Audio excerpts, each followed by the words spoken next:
Siapakah Nabi ini? Dan bagaimana sejarahnya? Tidak ada seorang pun ulama muslim yang mampu menjelaskan sejak Al-Quran diturunkan. Kalau sekedar meraba-raba jawaban bahwa Nabi Khidir adalah teman Musa, sedangkan teman Musa yang paling terkenal adalah Yosua.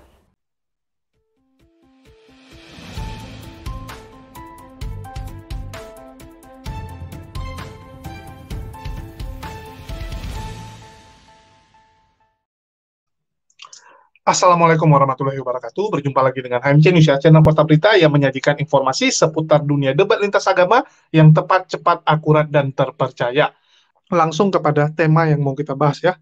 Di kesempatan kali ini kita akan membahas satu tema luar biasa, yaitu fitnahan yang dibuat oleh kaum-kaum kafir tentunya ya. Karena memang tugas kita adalah mengcounter syubhat-syubhat serta fitnah yang dibuat oleh para polemikus. Di sini saya ingin tegaskan sekali lagi, yang menjadi lawan kita adalah kafir-kafir penghujat, adalah para polemikus yang kerjanya memelintir ayat-ayat dan juga hadis, ya, dan coba memframing serta memanipulasi saudara-saudara kita yang mungkin secara keimanan dan juga ilmu pengetahuannya masih kurang ya, masih minim atau yang sedang galau. Jadi ini adalah target dari para polemikus ini. Belum lagi tugas mereka adalah mengadu domba anak bangsa Indonesia dan membuat suasana di negara kita ini tidak nyaman. Mereka membuat toleransi yang selama ini sudah baik agar kacau balau, agar diobok-obok ya. Saya nggak tahu siapa yang membayar mereka, tetapi gerakan yang mereka lakukan ini sangat terstruktur dan terorganisasi, sehingga kuat dugaan bahwa mereka ini memang ya ada yang membackingi, ada orang-orang atau organisasi di belakang mereka. Dan di kesempatan kali ini kita kembali akan membahas salah satu polemikus, di mana tadi saya lihat di beranda saya, ini adalah video yang sudah cukup lama, tetapi belum pernah ditanggapi sebelumnya ya. Teman-teman bisa lihat judulnya, ini yang tidak pernah dibahas oleh Zakir Naik, takut orang Islam murtad. Judulnya luar biasa ya. Jadi dikatakan bahwa video ini berisi pembahasan tentang apa yang tidak pernah dibahas oleh Dr. Zakir Naik. Dengan alasan takut orang Islam murtad ya. Mari kita belajar Islamologi, nabi-nabi fiktif, Al-Quran yang tidak ada dalam Alkitab ya. Ini kita tanggapi karena memang judulnya membahas Islam.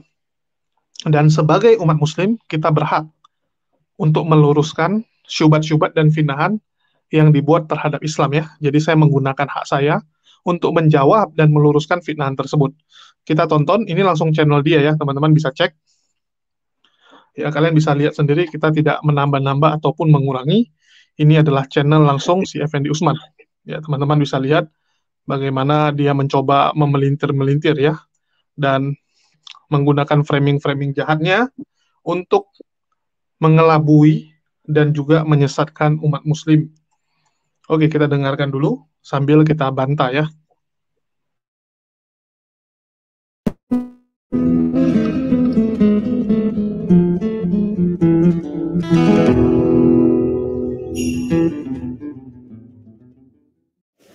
Haleluya, haleluya, shalom alaikum, Shem Hamasiah, salam Aki. Aku kabarkan Injil keselamatan. Bapak Ibu Indonesia Tuhan, ketemu lagi dengan saya Evangelis Avraham Effendi Usman. Bagaimana kabar kita semuanya?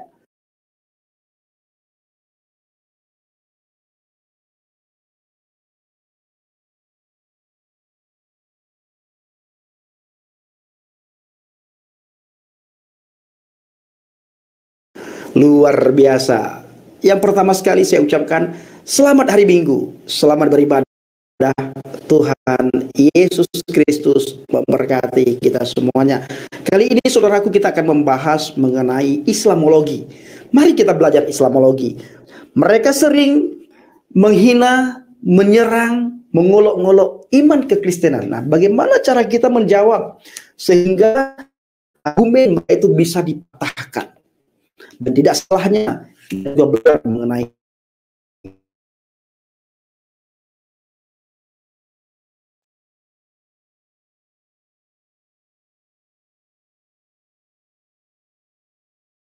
Kali ini saudaraku kita akan membahas mengenai Islamologi.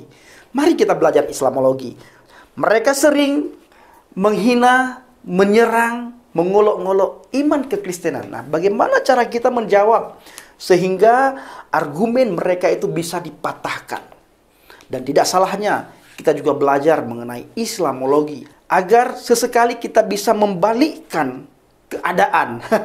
Bisa bertanya jawab dengan mereka, saudaraku, mengenai iman mereka. Jangan mereka terus-terusan menanyakan iman kita. Sekali-sekali kita bertanya mengenai iman mereka. Nah, sudah benarkah iman mereka? Sudah tahukah siapa Tuhan yang mereka sembah? Bagaimana wujudnya Tuhan yang mereka sembah? Mari kita belajar Islamologi. Kali ini kita akan membahas mengenai nabi-nabi fiktif Al-Quran yang tidak ada dalam Alkitab. Sementara di satu sisi mereka wajib beriman kepada kitab-kitab sebelumnya, yaitu Zabur, Taurat, dan Injil. Karena ini juga mereka yakini sebagai firman Tuhan. Ya, ini pernyataan bodoh ya menurut saya. Jadi dia ingin menanyakan kepada umat muslim siapa Tuhan kita. Umat muslim sangat jelas siapa Tuhan, konsep keselamatan kita. Kalian mau nanya sama 100 orang muslim, semua jawabannya sama. Ya, ini berbeda dengan mereka mungkin ya. Effendi Usman ngomong seperti ini karena dia bingung gitu. Kalau di tempat dia, nanya kepada 10 orang, akan mendapatkan 10 jawaban yang berbeda. Tetapi hal tersebut tidak bisa terjadi di Islam ya. Kalian mau nanya kepada umat muslim, siapa Tuhan kalian? Ya. Umat muslim semua akan menjawab Allah Subhanahu wa Ta'ala. Terus bagaimana wujud Allah? Ya, Allah itu tidak berwujud gitu. Ya, Allah itu nggak bisa kita lihat. Karena Allah itu maha besar. Arti maha besar artinya dia tidak bisa kita bayangkan. Dia tidak bisa ya kita jelaskan dengan kata-kata karena dia adalah yang segalanya. Ya. Jadi beda antara kita dengan mereka dalam menjelaskan konsep ketuhanan. Kalau di Islam kita udah fix ya. Semua kalian nanya semua sama, beda mungkin dengan mereka yang sampai sekarang ya, dengar kabar masih bingung gitu. Karena kalau kita tanya Effendi Usman, kita tanya Mikana, kita tanya JT, semua punya jawaban yang berbeda. Silakan dicek ya. Nanti jangan dibilang, wah kamu asal ngomong begitu. Ya silakan kalian cek. Kalau bisa sama jawabannya, syukur ya. Kalau bisa sama gitu kan. Kalau ditanya siapa itu Yesus bisa sama, ya syukur gitu. Tetapi dari pengalaman kita enggak kok. Dan ada bukti rekamannya. Ada buktinya bagaimana mereka tuh masih mendebatkan ya status dari Yesus. Jadi jangan dibilang kita melakukan penghujatan ya. Kalian silakan cek bukti-buktinya. Oke, di sini dia mengatakan bahwa umat muslim harus mengimani kitab-kitab sebelumnya gitu kan. Kita harus beriman kepada kitab-kitab sebelumnya sehingga dia mengatakan bahwa Alkitab yang dia pegang itu benar. Itulah saya bilang cacat logika ya. Cacat logika, Anda tidak tahu keimanan Islam tapi asal mengartikan. Kita di Islam sangat jelas bahwa kitab-kitab sebelumnya itu sudah diubah oleh orang-orang yang tidak bertanggung jawab. Bukan diubah, maksudnya bukan dihilangkan atau diganti ya. Nah, jadi jangan nanti ada teman-teman muslim masih berpikiran, oh kitabnya sudah diganti, sudah diubah sampai berubah total, enggak. Jadi yang dipegang oleh orang-orang terdahulu, ya, di situ ada Taurat, Zabur, Injil ya. Itu ditambah. Jadi sudah ditambah-tambahkan ayat-ayat yang sesuai atau menyenangkan hati orang-orang yang menambahnya. Itu jelas ya. Di surat Al-Baqarah ayat 79, maka celakaan yang besar bagi orang-orang yang menulis Alkitab dengan tangan mereka sendiri. Lalu dikatakannya ini dari Allah, dengan maksud untuk memperoleh keuntungan yang sedikit dengan perbuatan itu. Maka kecelakaan yang besar bagi mereka, akibat apa yang ditulis oleh tangan mereka sendiri, dan kecelakaan yang besarlah bagi mereka, akibat apa yang mereka kerjakan. Ya, mereka menulis dengan tangan mereka sendiri, terus berkata, ini dari Allah. Ya, jadi jelas bahwa sudah ada tambah-tambahan, atau yang kita kenal dengan ayat-ayat sisipan. Kalian boleh cek apakah benar ada ayat sisipan atau tidak. Silakan tanya kepada teman-teman kita dari sebelah. Bahkan kita sering ya mendapatkan data-data itu dari teman Katolik yang jujur mengatakan, oh ini ayat tambahan, oh ini ayat sisipan gitu ya. Silakan dicek. Kalian bisa cari konten-kontennya mengenai ayat-ayat sisipan dan tambahan di Alkitab. Ya, ini bukan saya ngomong loh. Silakan cek orang-orang Katolik yang ngomong. Terus juga kita di Al-Quran juga ada ya, di Al-Baqarah ayat 75, ya, yang berbunyi, apakah kamu masih mengharapkan mereka akan percaya kepadamu, padahal segolongan dari mereka mendengar firman Allah, lalu mereka mengubahnya setelah mereka memahaminya, sedang mereka mengetahui. Jadi mereka mengubahnya, kawan-kawan. Dan sebagai tambahan, ya, silakan dibaca di Yeremia 8 ayat 8. Bagaimana mungkin kamu berkata, kami orang bijak, kami memiliki hukum Tuhan. Ketahuilah, pena dusta, para juru tulis telah membuat hukum itu menjadi dusta. Silakan cek Yeremia ya. Jadi banyak sekali sebenarnya bukti-bukti dan juga data-data pendukung mengenai ayat-ayat yang sudah ditambahkan, diubah-ubah, ya, disisipkan, dipelintir di kitab-kitab sebelumnya. Jadi kalau masalah itu silakan teman-teman cari bahannya dan konten khusus ya mengenai sisipan-sisipan itu. Oke, jadi ini cukup jelas bahwa kami mengimani ya Injil, Taurat, Zabur, tetapi yang original, bukan yang sudah ditambah-tambah. Kita lihat kalau dia nggak berbenturan dengan Al-Quran, maka itu masih original. Tapi yang sudah berbenturan artinya ini sudah ditambah-tambah bumbu kecap ya. Nah, ini yang teman-teman harus tahu. Oke, kita lanjut bagaimana penjelasannya lagi. Di dalam Mazmur 147 ayat 19 sampai dengan ayat 20, di situ dikatakan, dia menyatakan firman-Nya kepada Yakub, ketetapan-ketetapannya dan keputusan-keputusannya kepada Israel. Dia tidak pernah melakukan yang demikian kepada bangsa manapun, dan mereka pun tidak mengenal hukum-hukumnya. Haleluya, saudaraku. Mazmur 147 ayat 19 sampai dengan 20. Berikut adalah nabi-nabi fiktif Al-Quran yang tidak dikenal dalam Alkitab, yang tidak ada dalam Alkitab. Yang pertama, Nabi Khidir. Ini nabi yang sama sekali tidak ada namanya dalam Alkitab. Alkitab kita besar, saudaraku ya. Nama Nabi Khidir tidak pernah ada dalam Alkitab, tidak pernah tertulis, terukir di dalam Alkitab. Siapakah nabi ini? Dan bagaimana sejarahnya? Tidak ada seorang pun ulama muslim yang mampu menjelaskan sejak Al-Quran diturunkan. Kalau sekedar meraba-raba jawaban bahwa Nabi Khidir adalah teman Musa, sedangkan teman Musa yang paling terkenal adalah Yosua. Namun Tuhannya, saudara kita umat Islam, Allah Subhanahu wa Ta'ala dalam Al-Quran tidak mengenal tokoh yang sangat hebat tersebut. Dan tidak ada satupun nama Nabi Khidir dalam sejarah Musa. Dari 5 kitab yang ditulis Musa, saudaraku, kenapa nama Khidir tidak ditulis? Itu tadi mengenai Nabi Khidir. Yang kedua, Nabi Hud. Hanya Al-Quran yang menceritakan Nabi Hud. Tapi siapa sesungguhnya Hud? Tidak dapat dijelaskan oleh para ulama tafsir. Yang ketiga, Nabi Syu'aib. Dia dikatakan sebagai mertua Musa. Nama ini jauh dengan sejarah Alkitab itu sendiri, saudaraku. Karena Syu'aib tidak ada namanya dalam Alkitab. Lalu dari mana nabi ini berkarya? Di Arabkah? Atau di Israel?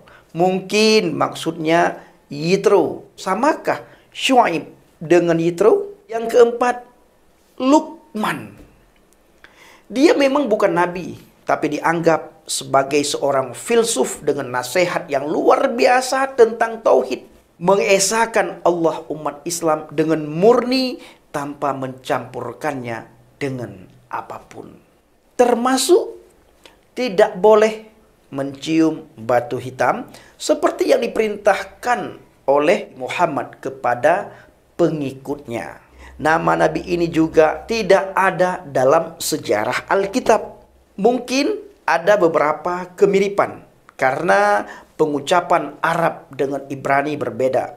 Mungkin Yesaya, Elia atau Elisa. Tidak ada yang mampu menjelaskan secara tepat karena kisah yang saling bertentangan. Yang keenam, saudaraku, Nabi Zulkarnain. juga sebuah nama yang tidak dikenal dalam sejarah Alkitab. Tapi semua sepakat bahwa para ulama menyebut nama Alexander the Great, Alexander Agung, sebagai Zulkarnain karena memakai mahkota bertanduk dua. Yang ketujuh, Nabi Ahmad.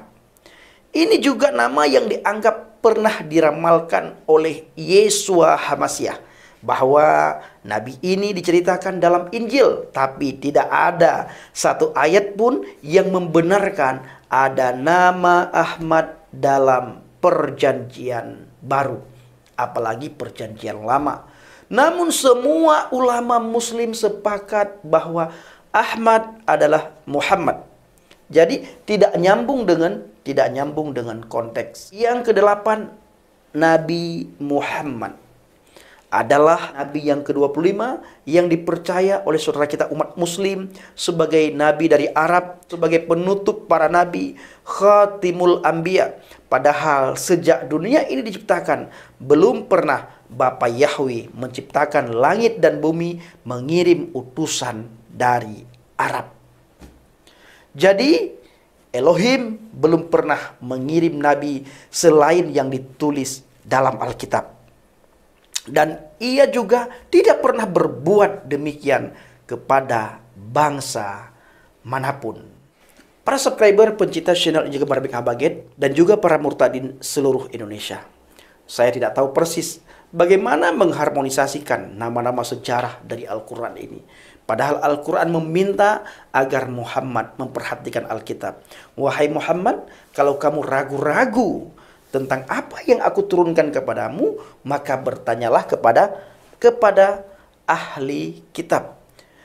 Di dalam Yunus 10 ayat 94 dikatakan, maka jika kamu Muhammad berada dalam keraguan-raguan tentang apa yang kami turunkan kepadamu, maka tanyakanlah kepada orang-orang yang membaca kitab sebelum kamu.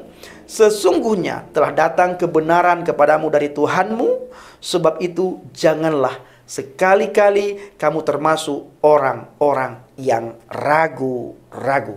Saudaraku yang dikasihi Tuhan, demikianlah nama-nama nabi yang tidak tertulis dalam Alkitab. Apalagi isi pengajaran para nabi tidak ada yang dapat dipercaya, karena apa yang ditulis dalam Al-Quran berbeda dengan pengajaran nabi yang tertulis dalam Alkitab.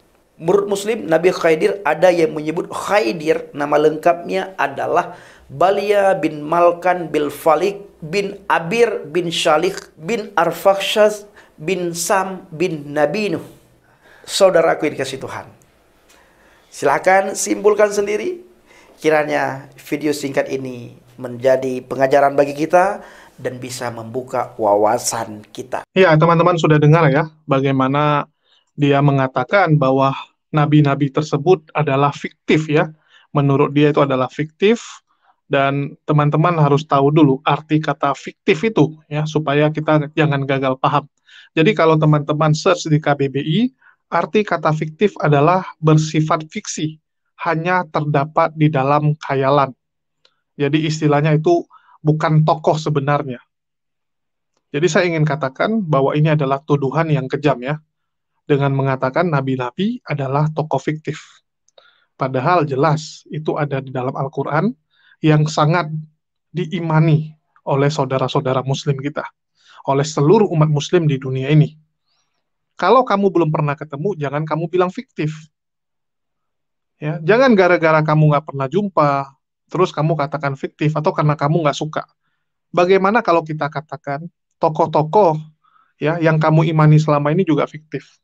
Sama seperti kita bilang, misalnya, pahlawan Indonesia itu fiktif. Bagaimana rasanya gitu? Kan nggak baik. Ya, saya nggak ngerti kenapa dia suka sekali membuat narasi yang tujuannya merendahkan agama orang lain, yang tujuannya membuat umat muslim marah. Jadi memang para polemikus ini tujuannya nggak lebih daripada supaya umat muslim ini terpancing, supaya marah, ya, supaya nonton konten dia, supaya donaturnya senang karena berhasil membuat umat muslim marah. Jadi di sini Anda harus tahu dulu arti kata fiktif ya. Ini adalah tuduhan yang saya bilang sangat jahat lah.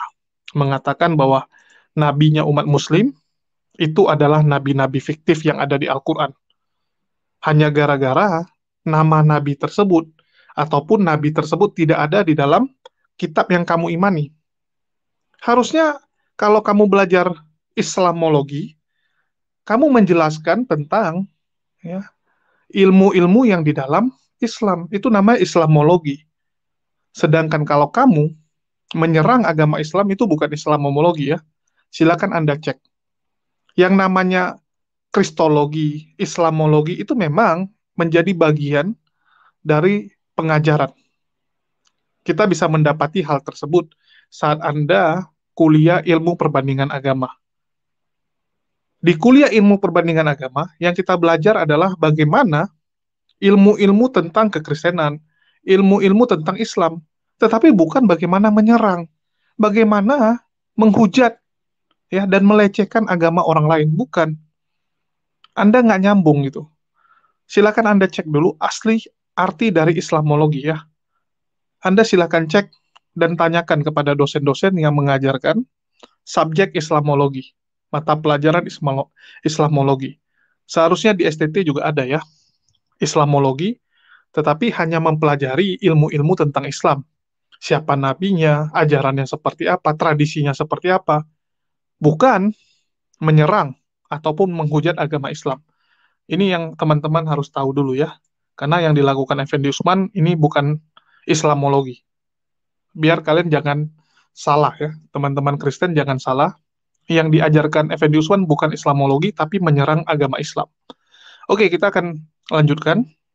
Di mana dia mengatakan bahwa umat Muslim ya, mereka yang suka menyerang dan mengolok-ngolok kekristenan. Mereka ini siapa? Coba kau jelaskan dengan jelas. Apakah mereka ini mengacu kepada seluruh umat Muslim? Ya, apakah hanya kepada oknum-oknum tertentu?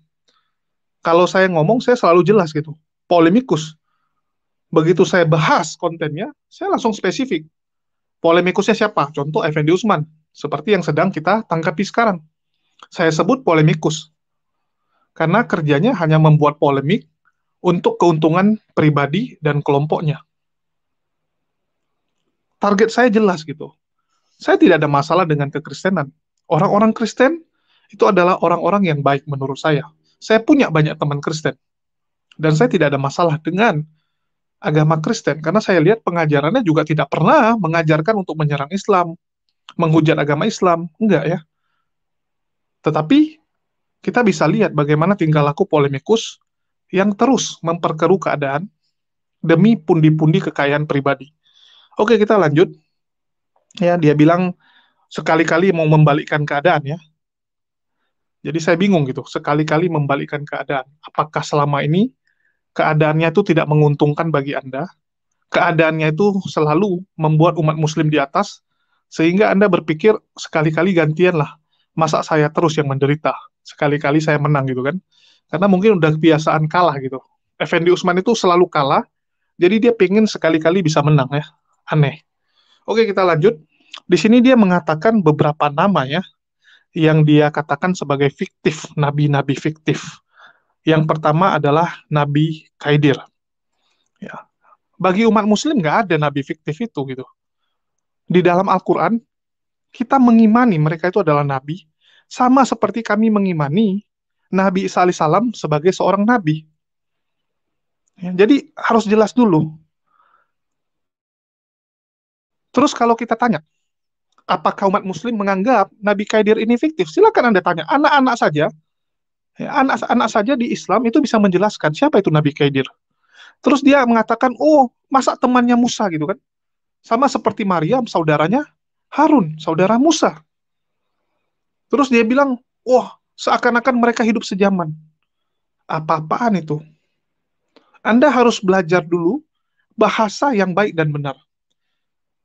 Kita lihat, banyak sekarang teman-teman Kristen mengatakan mereka adalah anak Yesus, adik Yesus. Ya, kalian silakan cek. Orang-orang itu menganggap seperti itu. Banyak juga yang menganggap bahwa dia adalah anak, ya, atau adik dari tokoh-tokoh bangsa. Apakah itu menandakan dia adik kandung atau dia hidup sejaman? Ya enggak. Ya. Jadi tolonglah pemahamannya ini agak pintar sedikit, agak cerdas sedikit. Saya katakan, saya saudara misalnya, dengan, ya, misalnya dengan Sun Yat-sen. Sun Yat-sen itu adalah pendiri negara Republik Cina. Kenapa saya katakan saudara? Karena saya berasal dari suku yang sama. Apakah salah? Ya tidak. Jadi belajar dulu yang pintar. Nabi Khidir itu digambarkan sebagai nabi yang di mana dia datang itu menjadi hijau. Tanah yang gersang bisa menjadi hijau. Itu adalah mukjizat yang dia miliki. Dan Nabi Khidir belum meninggal. Sehingga kalau dia ketemu dengan Nabi Musa alaihissalam, ya, ketemu dengan Nabi Muhammad Shallallahu alaihi wasallam, ketemu Nabi Isa, apakah tidak mungkin? Ya mungkin saja. Karena dia hidupnya masih, ya, sangat panjang gitu. Jadi dia ketemu dengan beberapa nabi itu hal yang wajar karena memang dia sangat luar biasa. Ya. Jadi saya nggak ngerti gitu, kenapa teman-teman atau orang-orang seperti polemikus ini suka sekali mengatakan bahwa ajaran kalian tuh fiktif, ajaran kalian tuh dongeng gitu. Apa dia nggak ngaca? Apakah dia nggak sadar gitu? Banyak ilmuwan-ilmuwan yang meneliti, begitu dia lihat penelitiannya, kok sama dengan Al-Quran, mereka memutuskan mualaf. Bagaimana di Quran, ya, 1400 tahun yang lalu sudah membahas pertemuan dua air. Sudah membahas ada api di dalam lautan, bayangkan gitu. Yang zaman dulu orang anggap itu wah nggak masuk di akal, aneh gitu. Ternyata benaran. Nggak mungkin ini dari manusia. Udah sesimpel itu. Banyak ilmuwan yang terkesima. Begitu juga kalau kita membahas Nabi Khidir. Terus ada yang bilang, nggak masuk akal ada orang panjang umur seperti itu. Ya, terutama dari polemikus. Kalau seperti itu, apakah lebih masuk akal Tuhan menjelma jadi manusia? Bukankah logika kalian tuh udah jauh lebih nggak masuk di akal dibandingkan ada orang, ya, ada nabi yang masih hidup sampai sekarang. Ya. Itu yang kalian harus tahu. Terus dia mengacu lagi yang kedua. Ada Nabi Hud. Ya. Saya sudah katakan, Anda boleh search, Anda boleh cari tahu, apakah ada umat muslim atau ulama ya, yang seperti dia bilang, nggak ada ulama yang bisa menjelaskan. Saya sampai, apa-apaan itu? Kamu nanya ulama, atau kamu nanya sama diri kamu sendiri? Ya, seperti tanpa ragi gitu. Ngomong sendiri, buat karikatur sendiri, tanya sendiri, jawab sendiri. Sejak kapan ada ulama yang tidak bisa menjelaskan nabi-nabi yang ada dalam Al-Quran? Ada nggak yang nggak bisa menjelaskan ya tentang siapa nabi yang ada di dalam Al-Quran? 25 nabi itu begitu gamblang dijelaskan. Ya, 25, padahal nabi lebih banyak. Jadi saya nggak ngerti Effendi Usman ini sedang ngaco apa. Ya, mungkin karena sekedar buat konten yang penting heboh, yang penting bombastis, yang penting bisa menyerang Islam ya. Sehingga entah apa-apa aja dia bahas. Terus lanjut ke swab. Orang-orang, ahli-ahli semua setuju bahwa swab itu, ya kalau kita lihat dari sejarahnya, tempat dia berdakwah, ciri-cirinya, itu mengacu kepada Yitro, mertua dari Nabi Musa alaihissalam, yang notabene juga bukan orang Israel, bukan orang Yahudi. Alkitab sendiri mencatat bahwa Yitro bukanlah orang Yahudi. Ya, dia adalah orang yang berasal dari kaum Madian, yang sekarang masuk wilayah Arab Saudi ya. Terus, Yitro itu adalah nabi. Silakan dicek. Jadi saya agak bingung gitu, kenapa dia bilang nggak ada di dalam Alkitab. Ya. Kalian bisa cari tahu sendirilah. Kalau saya jelasin nanti panjang, dan saya rasa lebih menarik kalau kalian lihat di YouTube yang benar-benar videonya itu dan penjelasannya luar biasa ya. Kalau kalian mau tahu tentang Nabi Hud, Nabi Khidir, Nabi Suhaib ya. Terus yang berikutnya dia mengatakan tentang Luqman. Ya. Karena ini bukan nabi ya sudahlah kita loncat aja. Ya begitu juga dengan Zulkarnain. Padahal dia sendiri yang jawab bahwa itu adalah Alexander the Great. Kalau kita mengacu kepada ciri-cirinya. Terus dia bilang kok namanya beda gitu kan kayak tadi Yitro sama Suhaib. Isa sama Yesus saja beda sekali. Dan nama aslinya juga bukan Yesus, Yesua. Yesua sama Yesus tuh beda, walaupun ada Y sama S. Tapi huruf yang lain beda semua. Yesua, ya, sama Yesus, beda. Terus kalau kita bicara Ahmad, Nabi Muhammad Shallallahu Alaihi Wasallam, ya, kalau kamu menganggap bahwa Nabi Muhammad itu adalah nabi fiktif, ya mau gimana lagi, itu iman kalian. Tetapi jangan dibuat narasi seakan-akan umat Muslim juga tidak percaya. Ya, ini kan udah kacau sekali, cacat logika. Dia sendiri mengatakan ada nubuatan di dalam Al-Quran tentang Ahmad, ya, tentang Ahmad, dan dia tidak mempercayai bahwa itu Nabi Muhammad SAW. Bagaimana dengan nubuat yang ada di Yesaya yang kalian anggap sebagai Yesus? Padahal kalau kita lihat ciri-cirinya lebih nggak nyambung gitu kan. Kita juga nggak mau terlalu membahas itu karena itu iman kalian. Kalian mau anggap itu siapa, urusan kalian. Saya nggak akan ikutan. Ya. Misalnya ada diramalkan A, B, C, D, dinubuatkan A, B, C, D. Terus kalian mau cocok logi dengan diri kalian, itu urusan kalian. Saya nggak ada masalah. Misalnya si Effendi Usman mengatakan, sudah diramalkan ya, akan muncul, sudah dinubuatan akan muncul murtadin dari Aceh yang akan menyesatkan orang lebih banyak. Terus dia bilang, itu saya, karena saya dari Aceh. Ya, terus saya gini-gini ciri-cirinya cocok. Silakan, itu iman kalian. Saya nggak peduli. Saya udah katakan berkali-kali, kita tidak akan lompat pagar.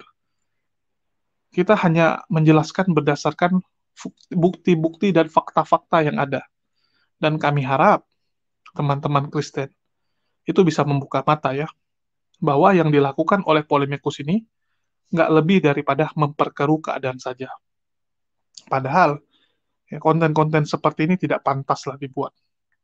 Bagaimana kalau kita balikkan bahwa Yesus itu adalah tokoh fiktif berdasarkan buku-buku ya yang dikarang oleh orang-orang di luar sana.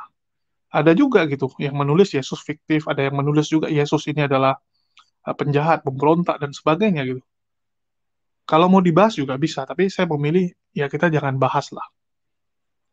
Kenapa? Karena itu menyinggung saudara-saudara kita. Nanti akan menimbulkan gesekan-gesekan yang nggak diperlukan ya, walaupun itu fakta. Kayak contoh gini, kita punya tetangga, terus kita tahu bahwa anak tetangga kita ini baru tertangkap karena melakukan begal. Apa perlu setiap hari kita di lingkungan kita ngomongin, misalnya lagi ngomong begal gitu kan, atau lagi ngomong kriminal, terus kita singgung-singgung, oh iya sama kayak tetangga kita itu Pak Budi, anaknya begal gitu. Walaupun itu kebenaran, tetapi kita nggak sampai hati ngomong karena kita tidak mau menyinggung tetangga kita. Begitu juga dengan banyak hal ya, yang banyak sebenarnya buku kayak contoh Yesus menikah, Yesus punya anak gitu kan. Ada bukunya, bukan kita yang ngarang loh. Itu orang luar, bahkan ada sebagian yang ngarang-ngarang buku itu adalah mantan dari petinggi-petinggi gereja sendiri. Yang mereka membuat buku entah apa-apa aja. Kita juga nggak mau bahas itu, nggak mau bedah buku itu. Karena kita anggap nanti menyinggung, membuat saudara-saudara kita nggak nyaman. Ngapain? Kita ini kan hidup bertetangga. Kita ini hidup bersama dalam bingkai NKRI. Jadi tolonglah saling menghargai, saling menjaga perasaan sesama. Janganlah lompat pagar. Saya nggak ngerti lagi, kenapa ya banyak sekali orang-orang di luar sana yang mendukung polemikus-polemikus seperti ini, dibandingkan mendukung orang-orang yang benar-benar melayani, orang-orang yang membantu. Saya ambil contoh, di luar sana masih banyak itu orang-orang yang luar biasa, yang membantu fakir miskin, bahkan ada beberapa yang membuat ya rumahnya itu menjadi tempat penampungan orang-orang yatim piatu, anak-anak telantar, fakir miskin. Yang benar-benar ya, bukan galang dana, ingin bantu fakir miskin dan anak telantar, tetapi dijadikan rumah pribadi. Bukan yang seperti itu. Tapi yang benar-benar gunakan rumahnya untuk bantu orang. Banyak yang seperti itu di luar sana. Kenapa bukan itu saja yang kalian bantu? Bukan itu saja yang kalian fokusin, habisin waktu dengan mereka. Ini malah menghabiskan waktu dengan para polemikus yang sebenarnya nggak ada gitu manfaatnya. Yang ada hanya menimbulkan kebencian yang ada di hati kalian yang sebelumnya kalian nggak benci Islam, tiba-tiba sekarang jadi benci dengan Islam.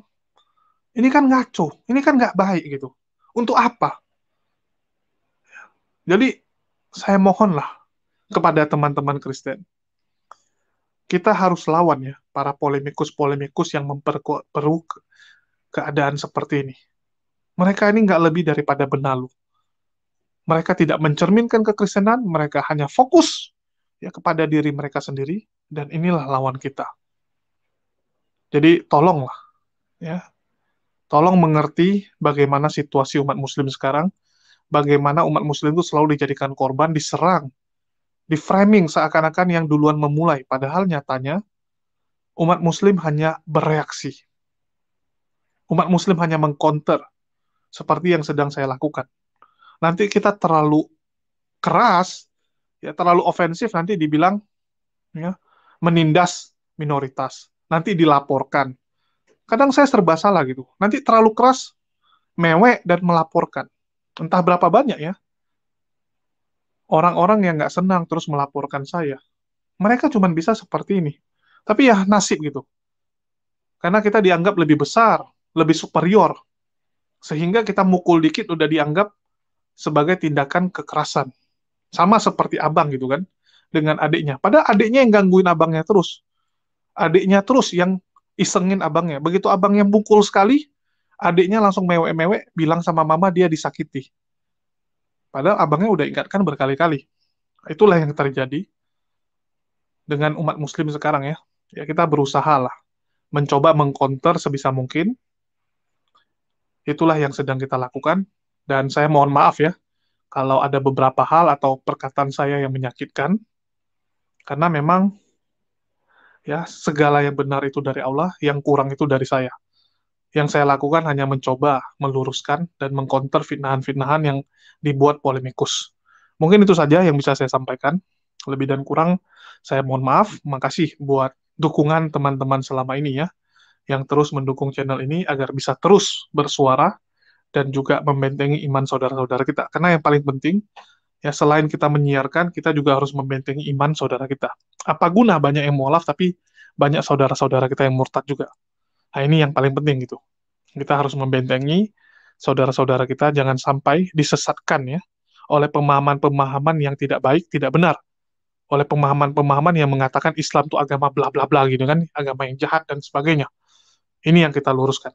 Oke, itu saja dari saya. Makasih buat semuanya. Di akhir kata saya ucapkan wassalamualaikum warahmatullahi wabarakatuh. Sampai jumpa di konten-konten kita berikutnya.